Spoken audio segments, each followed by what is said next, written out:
안녕하세요. 오늘은 뇌출혈 진단비 보상 분쟁과 해결 방법에 대해 이야기해 보겠습니다.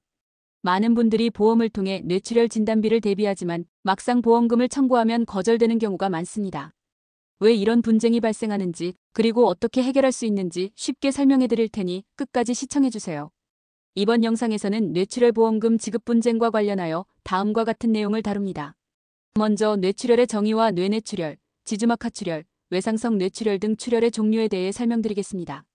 다음으로 많은 분들이 뇌출혈 진단을 받았음에도 보험금을 받지 못하는 경우가 많습니다. 그 이유는 무엇일까요? 보험사가 보상 거절을 주장하는 주요 이유를 살펴보겠습니다. 그리고 보험금이 거절되는 대표적인 사례를 분석해 보겠습니다. 마지막으로 뇌출혈 보험금 지급을 받기 위한 해결 방법과 기준을 알려드리겠습니다. 지금부터 각 내용을 하나씩 살펴보겠습니다. 그럼 먼저 뇌출혈이란 무엇인지부터 알아보겠습니다. 뇌출혈이란 뇌혈관이 터지면서 출혈이 발생하는 질환을 말합니다. 즉, 혈관이 손상되면서 뇌조직 내부나 주변 공간으로 혈액이 유출되는 것을 의미하죠. 뇌출혈은 급격한 뇌압 상승을 유발하고 심한 경우 생명을 위협하거나 심각한 후유장애를 남길 수도 있습니다. 우측 그림을 보시면 뇌출혈은 발생 위치에 따라 종류가 다릅니다. 뇌내출혈은 뇌조직 내부에서 발생하는 출혈입니다. 지주막하출혈은 뇌를 감싸는 지주막 아래에 출혈 발생하는 것으로, 이러한 출혈이 발생하면 두통, 구토, 마비, 언어장애 등 다양한 신경학적 증상이 나타날 수 있습니다. 이번에는 뇌출혈의 주요 유형에 대해 알아보겠습니다. 첫 번째, 뇌내출혈은 뇌조직 내부에서 출혈이 발생하는 경우로 보험에서 보장되는 대표적인 유형입니다. 주로 고혈압, 뇌혈관 기형, 혈액응고 장애 등으로 인해 발생할 수 있습니다. 갑자기 의식이 저하되거나 마비, 언어장애 등의 증상이 나타날 수 있습니다. 두 번째, 지주막하출혈로 뇌를 감싸고 있는 지주막 아래 공간에서 발생하는 출혈입니다. 가장 흔한 원인은 뇌동맥류 파열로 갑자기 극심한 두통이 나타나는 것이 특징입니다. 치료를 하지 않으면 재출혈 위험이 높아 응급수술이 필요한 경우가 많습니다. 다음으로 외상성 뇌출혈로 경막하출혈과 경막상출혈이 있습니다. 주로 교통사고, 낙상, 타박상 등으로 인해 두부에 충격이 가해질 때 발생합니다. 경막하출혈은 출혈이 서서히 진행되며 초기 증상이 경미할 수 있어 주의가 필요합니다. 반면 경막상출혈은 출혈 진행이 빠르고 의식이 급격히 악화될 수 있어 즉각적인 치료가 필요합니다.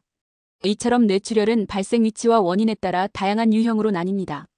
하지만 보험사에서는 이러한 뇌출혈 유형을 근거로 보험금 지급을 거절하는 경우가 많습니다. 그렇다면 보험금 지급이 거절되는 주요 이유는 무엇일까요? 다음으로 알아보겠습니다. 보험금 지급을 청구했는데 MRI 검사에서 뇌출혈이 확인되었음에도 불구하고 보험사가 미세출혈이라 보장 대상이 아니다라고 주장하는 경우가 많습니다. 보험사의 주장은 출혈량이 너무 적어서 임상적으로 의미가 없다. 작은 출혈은 시간이 지나면서 흡수될 가능성이 있어 뇌출혈로 볼 수 없다. 그러나 해결 방법이 있습니다.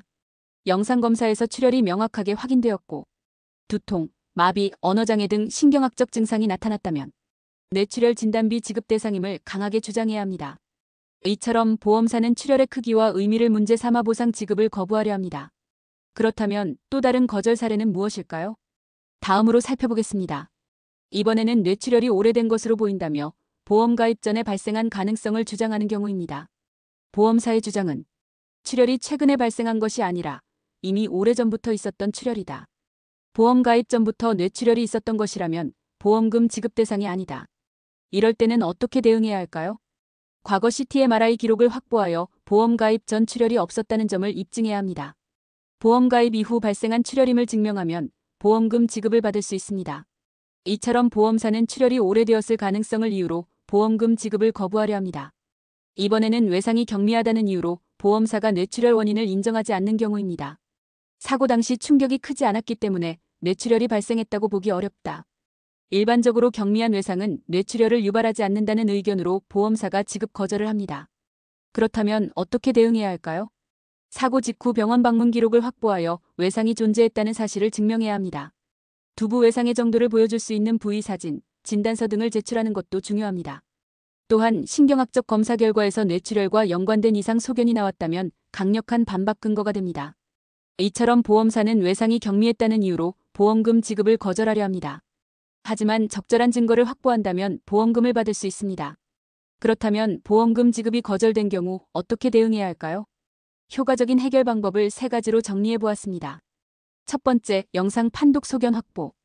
MRI CT 검사에서 출혈이 명확하게 확인되었는지, 영상 판독 소견서를 확보하세요. 보험사는 출혈이 미세하거나 오래되었다는 이유로 거절할 가능성이 높기 때문에 영상 판독 소견이 중요합니다. 두 번째, 신경과 신경외과 전문의 소견 확보.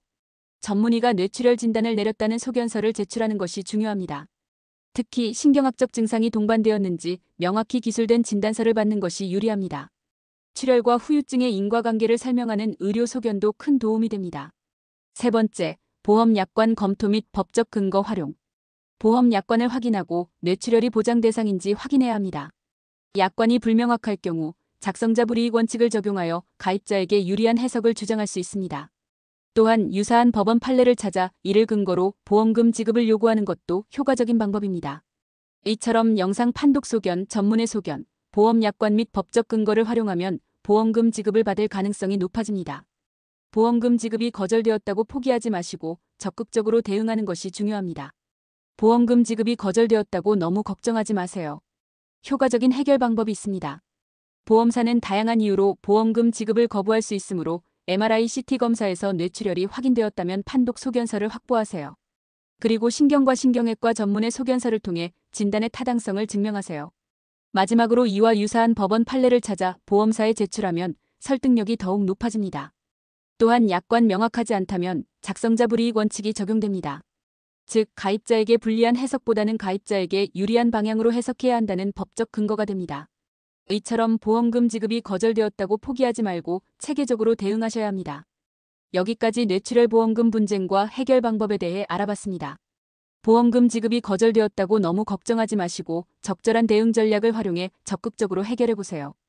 혹시 궁금한 점이 있으시다면 댓글로 남겨주세요. 앞으로도 도움이 되는 정보로 찾아뵙겠습니다. 이 영상이 도움이 되셨다면 좋아요, 구독, 알림 설정 부탁드립니다. 그럼 다음 영상에서 뵙겠습니다. 감사합니다.